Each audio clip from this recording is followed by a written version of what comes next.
नारियल फोड़ करके क्रेडिट लेने का काम करते हैं। इंसान के हर कर्मों का रिजल्ट 5 साल के बाद आता है।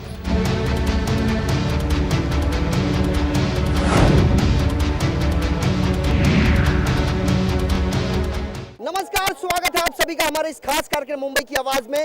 मैं हूं संजय मिश्रा।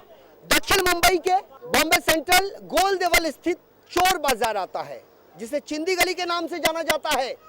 12 इमाम रोड, चित्तर वाला बिल्डिंग हमारे सामने है। इस कार्यक्रम को शुरू करने से पहले हम तमाम दर्शकों को यहाँ की तस्वीरें दिखाना चाहेंगे और उन दर्शकों के जहन में जिस तरीके से सवालात खड़े हैं कि लेमन न्यूज पर चलने वाले इस कार्यक्रम का एजेंडा क्या है, मुद्दा क्या है, मकसद क्या है, तो हम बता दें, देश की आर्थिक राजधानी कही जाती है मुंबई, जहां कुकुरमुत्तों की भांति अवैध निर्माण कार्य की बाढ़ आ गई है और उसको लेकर एक तबका जो है वह खुश नजर आता है, तो दूसरा तबका जो है वो प्रशासनिक अधिकारियों के उदासीन रवैये के चलते परेशान और हताश नजर आता है। और आज हम पहुंचे हैं 12 इमाम रोड, जो गोल देवल के पास स्थित है। चोर बाजार के नाम से जाना जाता है यह इलाका, और चिंदी गली में हम खड़े हैं। चित्तर वाला बिल्डिंग है। कैमरे के सामने खड़े इन तमाम लोगों की तस्वीरें अपने कैमरे में कैद करें आनंद वर्मा और दिखाएं उन दर्शकों को कि ये है आर्थिक राजधानी मुंबई के वो मुंबईकर जो दिन रात कड़े संघर्ष और अथक प्रयास के चलते इस आर्थिक राजधानी को एक नया आयाम देने के लिए तत्पर रहा करते हैं। लेकिन जो मसला जिनके सामने है वो बिल्डर की तानाशाही को लेकर है।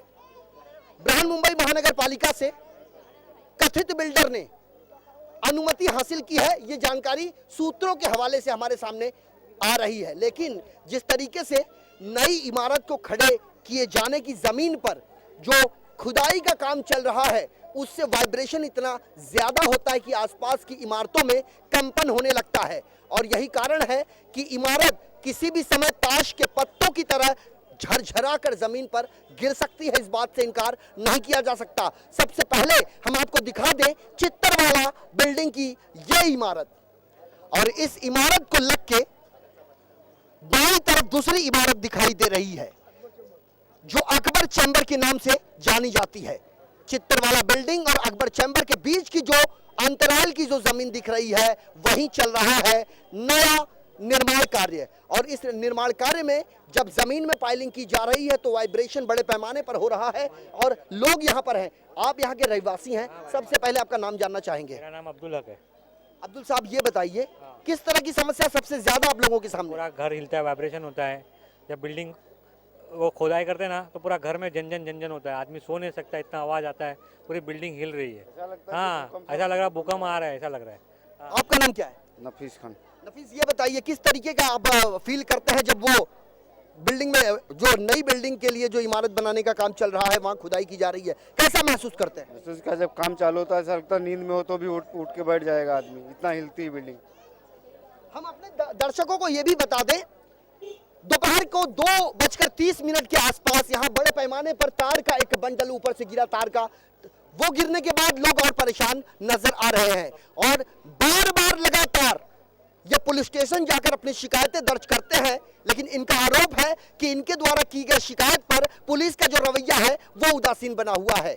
लेकिन लेमन न्यूज ने ये बीड़ा और ये संकल्प लिया है कि इनकी खबरों को हम लगातार सूबे के मुख्यमंत्री देवेंद्र फडणवीस तक पहुंचाएंगे और साथ ही साथ बृहन मुंबई महानगर पालिका के कमिश्नर अजय मेहता के पास। हमारे साथ और भी कई लोग हैं। आपसे जनाब नाम जानना चाहते हैं आपका? सलीम जुम्मा है। आप कहाँ रहते हैं? चोर बाजार में रहते। एक बात बताइए, जिस तरीके से यहाँ पर एक घनी आबादी वाला क्षेत्र माना जाता है और जब चोर बाजार का नाम लिया जाता है तो लोगों को बहुत अच्छी तरह पता है कि बॉम्बे सेंट्रल का गोल देवल, जिस तरीके से यहाँ पर निर्माण कार्य किए जा रहे हैं, क्या जायज लगता है आपको? जायज लगता है कि अच्छा है कि अभी तैयार भी हो जाए तो अच्छा है, मगर फिर भी अभी सब आजू बाजू में कमजोर बिल्डिंग है तो उससे कमजोरी के हिसाब से कोई भी बिल्डिंग गिर सकती है। बिल्कुल, बिल्डिंग बननी जरूरी है, विकास वक्त की जरूरत है, विकास का किसी को विरोध नहीं है। विरोध सिर्फ इस बात को लेकर है कि जो लोग यहाँ पुरानी इमारतों में अपने परिवार के साथ कई सालों से अपना जीवन निर्वाह कर रहे हैं, उनके जान को धोखा है, खतरा है इस नई इमारत के निर्माण कार्य के चलते, चूंकि वाइब्रेशन बड़े पैमाने पर होता है। हमारे साथ यहाँ पर बड़े पैमाने पर महिलाएं भी हैं। सबसे पहले आपका नाम? रुकैया। आप कहाँ रहते हैं? चित्तर वाली बिल्डिंग में। आप इस चित्तर वाला इमारत में रहते हैं। हमने बताया कि इस इमारत के बगल में कोई नई बिल्डिंग का काम चल रहा है। किस तरह का खतरा महसूस कर? परेशानी हम लोग गम के इसमें दहशत में जी रहे कि कब बिल्डिंग हमारी गिरेंगे और कब ये 44 फायर रूम है उसमें कम से कम 1000 से भी पब्लिक ज्यादा है, सब दब जाएंगे। मगर वो कुछ हमारी सुनवाई नहीं है। चौकी भी गए, बारम्बार सब हुआ, लेकिन कुछ वो सुनता ही नहीं है। और अभी वायर टूट गया, उससे पूरी बिल्डिंग, हम लोग की बिल्डिंग में दरार आ गई, तब भी उसको कुछ नहीं। और ये जो घरदानी है वो भी आता नहीं है और ना वो बिल्डर हमारी सुनवाई सुनता है। आपके परिवार में कितने लोग रहते हमारे हैं? परिवार में 5 जन है। 5 लोग रहते हैं। और जो वायर टूटने की आपने बात बताई, ये कितने बजे टूटी है? ये अभी 3 बजे, 3:15 बजे। तो आप लोगों ने इस मामले में कहीं शिकायत की है? शिकायत तो हम लोग चौकी में पहले किए एक बार, लेकिन कोई ऑब्जेक्शन नहीं ले रहे। क्या कहते हैं पुलिस वाले? पुलिस बोलते हैं जाओ, फिर वो बोलता लिख के दूंगा, परमिशन दूंगा। कुछ ना खुद आता है, ना आर्किटेक्ट को लाता है, ना किसको लाता है। खाली बोलता है कि हाँ जाओ, जो होगा। तो अब कब करेगा ये? जब हम लोग सब दब जाएंगे, मर जाएंगे, उसके बाद वो आएगा और करेगा। पुलिस स्टेशन में तो आप गए, क्या बीएमसी में आप नहीं गए? बीएमसी में नहीं गए। क्या आपको पता है इमारत बनाने का परमिशन बीएमसी देती है, पुलिस नहीं? हाँ मालूम है। बृहन्मुंबई महानगर पालिका के कमिश्नर अजय मेहता साहब, सवाल आपसे है कि जब एक गरीब एक ईंट रखता है तो वहां बृहन्मुंबई महानगर पालिका का बुलडोजर पहुंच जाता है, चूंकि वो अवैध निर्माण कार्य कर रहा होता है। ये जानकारी सामने आती है और मीडिया को दी जाती है। लेकिन जब बड़े पैमाने पर कोई इमारत का निर्माण कार्य किया जाता है तो सेफ्टी नॉर्म्स के रूप में जो बिल्डर वहां निर्माण कार्य करता है वो किस तरह की सेफ्टी नॉर्म्स का इस्तेमाल कर रहा है, क्या इसकी जानकारी आपको है? और हमारे साथ यहाँ पर और भी कई लोग हैं। माता जी, आपका नाम? हाँ, मेरा नाम सलमा है। हम लोग 2 माले पर रहते हैं। हम लोग अभी भाऊ बर्तन लगा रहे थे, पूरा घर हिल गया। वो उधड़ के बाहर निकल के आ गई, इतनी जोर में आवाज आया। आपके परिवार में कितने लोग रहते हैं? आपके घर में 14 जन है। आप ये बताइए, जिस तरीके से यहाँ पर नई बिल्डिंग के लिए जमीन खोदने का काम किया जा रहा है, किस तरह का आप महसूस करते हैं? अरे वो जब वो बनाता है, खड्डा करता है, जब हमारा पूरा घर हिलता है भाई। जब खड्डा करता है, जब पूरा घर हिलता है, पूरा घर हमारा हिलता है, समझे ना? पूरा घर हिलता है हमारा, ऐसा पूरा घर हमारा हिलता है। जी जी। चित्तला वाला बिल्डिंग पहले माले पे मैं रहती हूँ, रूम नंबर 18 में। मेरा बिल्डिंग से बिल्कुल लग कर काम चालू है और जब बिल्डिंग की मशीन चालू होती है बिल्डिंग पूरी हिल जाती है। और आज इसका करंट का वायर टूटने से जो ज़मीन में धमाका हुआ उससे पूरी बिल्डिंग का पूरा पीछे का हिस्सा हिल गया है। उससे हम लोग डर गए और हमारी 6 फैमिली, 4 बेटी, हम मियाँ बीवी है 2। मैं रेंट पे रहती हूँ 5 साल से और इतनी तकलीफ है, 3 महीने से तकलीफ दे रहा है हम लोग को। बहुत परेशान है। अगर आधी रात को ये गिर गया तो हम लोग कहाँ जाएंगे? बिल्कुल, आधी रात को यदि गिर गया तो हम कहां जाएंगे? क्योंकि यहाँ इमारत गिरने का कोई पहला या दूसरा या तीसरी घटना यहाँ पर नहीं है। कई घटनाएं घट चुकी हैं। ताश के पत्तों की भांति इमारतें गिर जाती हैं, बड़े पैमाने पर जानमाल का नुकसान होता है। जनप्रतिनिधि जाते हैं और मृतकों के परिवारों को सांत्वना देने का काम करते हैं। हम जी जी जी। और बिल्डर से जब शिकायत करे तो वो बोलता है तुम्हारे से जो बन पड़ता है करो, चौकी जाओ, जहाँ भी जाओ, मैंने सब परमिशन ले चुका हूँ, आप मेरा कुछ नहीं कर सकते। दादागिरी करता है वो। आपका नाम? जी। मेरा बोलने का मतलब है सरकार को ऐसा फैसला करना ही क्यों चाहिए। जब गए थे सिग्नेचर लेने के लिए तो आपको पहले यहाँ का है ना पूरा मुआयना करना चाहिए था कि कौन सी बिल्डिंग, ये क्या टावर है यहाँ पर, सब आजू बाजू सब, एक तो गरीब लोग हैं, सब बेचारे रहते हैं। अभी ऐसे में अगर ये बिल्डिंग गिर गई तो उसकी जिम्मेदारी कौन लेगा? बिल्डर लेगा कि बिल्डर क्या जिसने साइन किया वो लेगा, उसका टावर बनेगा। हमारी बिल्डिंग तो गई, बच्चे भी गए, हम भी गए, तो कौन इसकी जिम्मेदारी लेगा वो आप बताओ। ये दिक्कत कितने दिनों से है? ये दिक्कत 2 महीने से है, 3 महीने हो गए। 3 महीने से अगर ये दिक्कत है तो आप मुझे ये बताइए कि आपके यहाँ का नगर सेवक, आपके यहाँ का विधायक, आपके यहाँ का सांसद, क्या कोई जनप्रतिनिधि आप तक पहुँचा?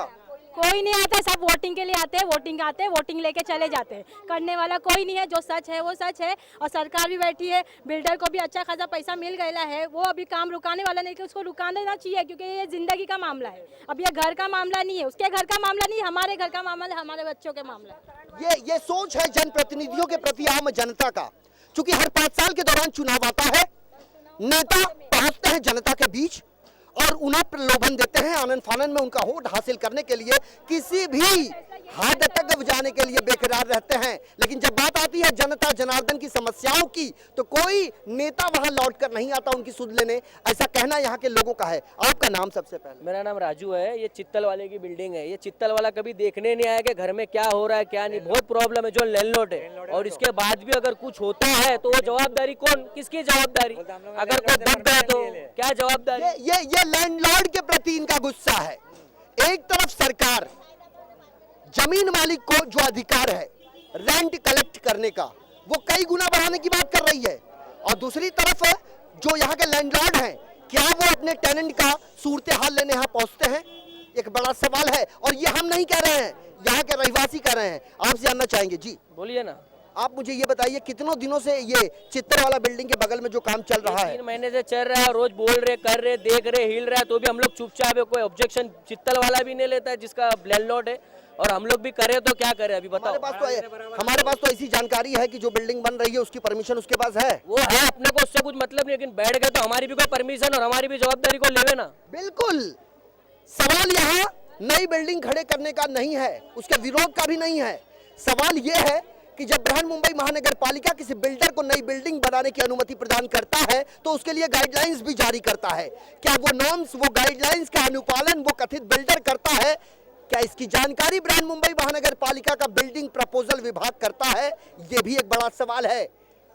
बृहन मुंबई महानगर पालिका एशिया की सबसे बड़ी महानगर पालिका कही जाती है और जिसका सालाना आर्थिक बजट 32,000 करोड़ से भी अधिक का है, लेकिन उसके काम करने का तरीका, उसके अधिकारियों का रवैया, मुंबई की आवाज के माध्यम से हमने मुंबई के जिन जिन इलाकों का जायजा लिया है, लोग आहत हैं और कोस रहे हैं आर्थिक नीतियों को। ये 3:15 बजे जी। घर का देखो लादी वगैरह हिली है, ये ऊपर 4 माले पे रहते हैं, खुद ऑनर है, आप बात कर लीजिए जरा। ये बस अभी 3:30 बजे के जी जी, आपका नाम क्या है? शाहिदा कुरैशी। ये बताइए क्या हुआ?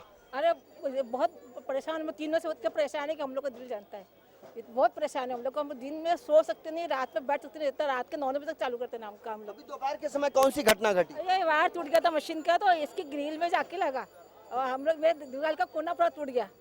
जिस मशीन से जमीन खोदने का काम किया जा रहा है उसकी लंबाई इतनी ज्यादा है कि जब वायर टूटा तो वो मशीन दाएं भी गिर सकती थी और बाएं भी गिर सकती थी।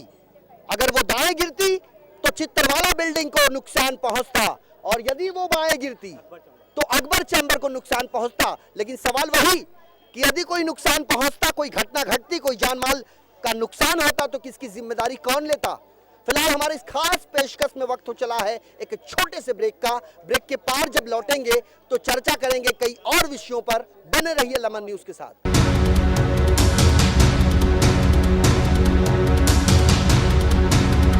नारियल फोड़ करके क्रेडिट लेने का काम करते हैं। इंसान के हर कर्मों का रिजल्ट 5 साल के बाद आता है।